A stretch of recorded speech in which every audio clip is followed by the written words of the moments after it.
So a lot of times I'll just do this at the sink over there, but you can do it at your desk with about you need some water nearby because when you pull a handle, just like throwing, you need to be able to slide against kind of the surface of the clay so that you're not ripping things off unintentionally.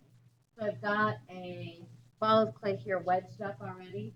And what I'm going to do is, and it seems like a lot, and it is, it's more than I need, but it's going to provide me a couple of different handles and a place to hold. So I'm going to start by hitting this into a bit of a carrot shape, and that just is going to give me a head start. So I'm kind of turning in one hand and using the heel of my other hand to kind of and taper this.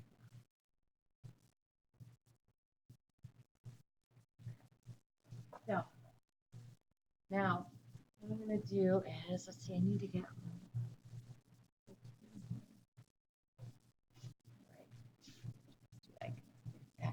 all right. So one hand up here, my left hand, it just so happens to be, and I'm more comfortable pulling with my right, but you guys can play around with that however you like it. So I hold up here with the one hand, and I need to make sure I have water so that when I'm pulling, I fall down the clay and I'm not ripping it off, like I said. And I've never actually milked a cow, but I can only imagine that this might be what it's like. Okay, so if you've already done that in your lifetime, I mean, we are in DeKalb County, um, you might have a little leg up here. But I'm using this kind of a motion here. I'm using between my fingers and this soft part of my thumb, and that's the part that's going to kind of apply pressure to the clay, and I'm dragging it down. And so it's that act of that motion over and over again that's pulling that handle for you. Kind of like when we roll coils of clay, it's more about kind of the repeated rolling of that. Same thing here. I'm not applying a ton of pressure. It's just that motion of dragging down along this several times. And I go one way and then I'm going to go the other way too. If I just did this all the way down and through the pulling of the handle, you'd end up with a long, thin, flat kind of ribbon like handle. That's not fun to grab onto in terms of when you're taking a drink from a mug. You want something more comfortable than that, something that feels more sturdy. And so I'm doing this part and then I'm switching to the side too. You don't have to have water. You don't have to grab water after every single pull, but just when you feel like you need it, much like the throwing process. Okay. Now, you guys will definitely be really clumsy at this at first. Please expect that. You're going to have times where you're going to accidentally rip the end off, and that's totally fine.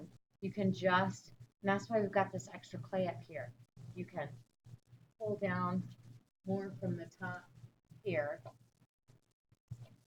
and just try again.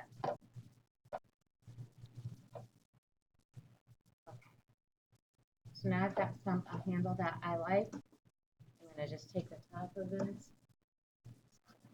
take that off there. And now I'm going to set this aside in the shape of an ear over here. There's lots of different ways to make handles, lots of ways that potters address the issue of a handle. That's just my way. Okay, so you're welcome to try any other thing, but I found that this is the best way to do it, and that's how I make mine.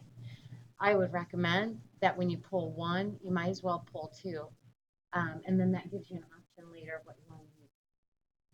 This handle needs to set up some. If you try to attach this right now, it's just going to fall onto the side and down the handle a bit, or down the mug vessel a bit, rather. And so you either need to pull that first thing and then go do your stuff and come back to it, and it might be good by the end of the period, or you pull it and you just make sure it's covered well, and then you attach it the next day.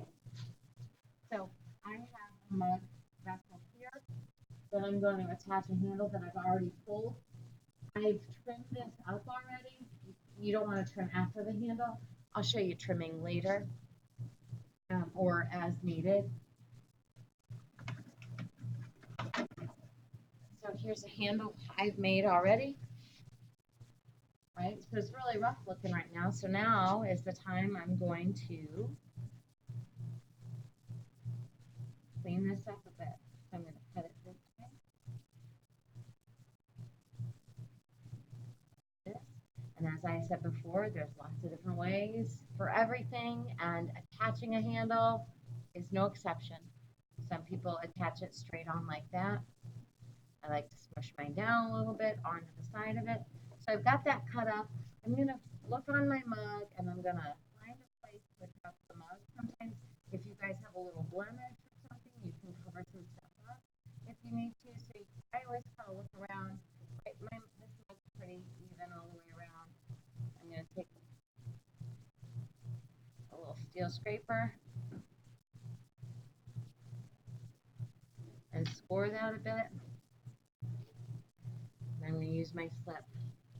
Remember to be sure that your slip lid is on and you have your hand over it before you start shaking it.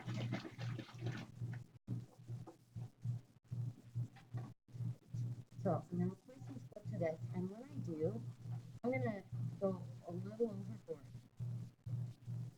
I'll show you that in a second too. I'm going to go a little overboard, that way it squishes out. Wait, it's hard to see it, guys. There we go.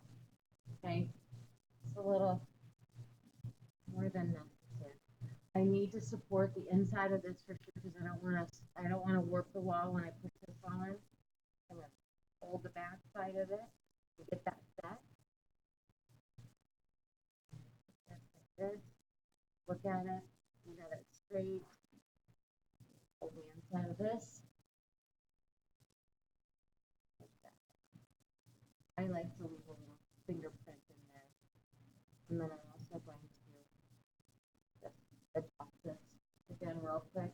Now at the bottom.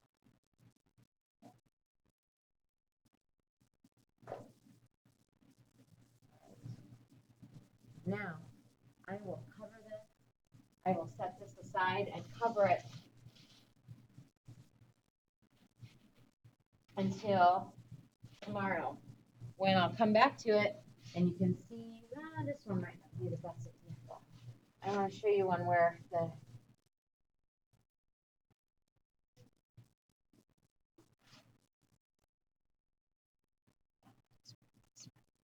okay, the next day when you get around to it, you will see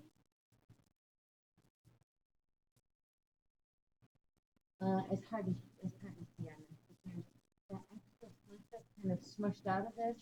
I'm going to use that now to my benefit. I'm going to take a wooden modeling tool and I'm going to kind of smash that where I attach the handle. I'm going to clean some of it out. I'm going to use this kind of a little process almost. But I got to go back through and clean that. I'm taking the modeling tool to do that.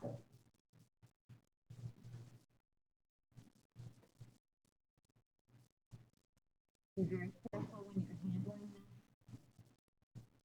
Remember too that the pliers and stuff are more fragile. I'll never put this up my handle before it's been fired.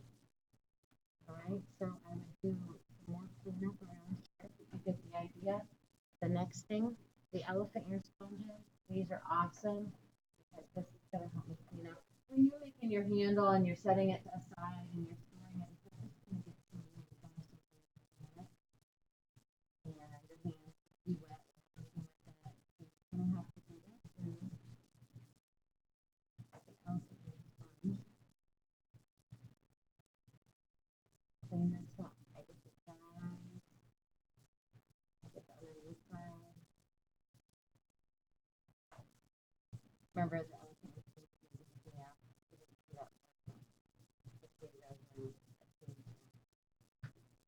Get in there, clean up, and I am definitely not going to throw this back in the film room out in the open air right now.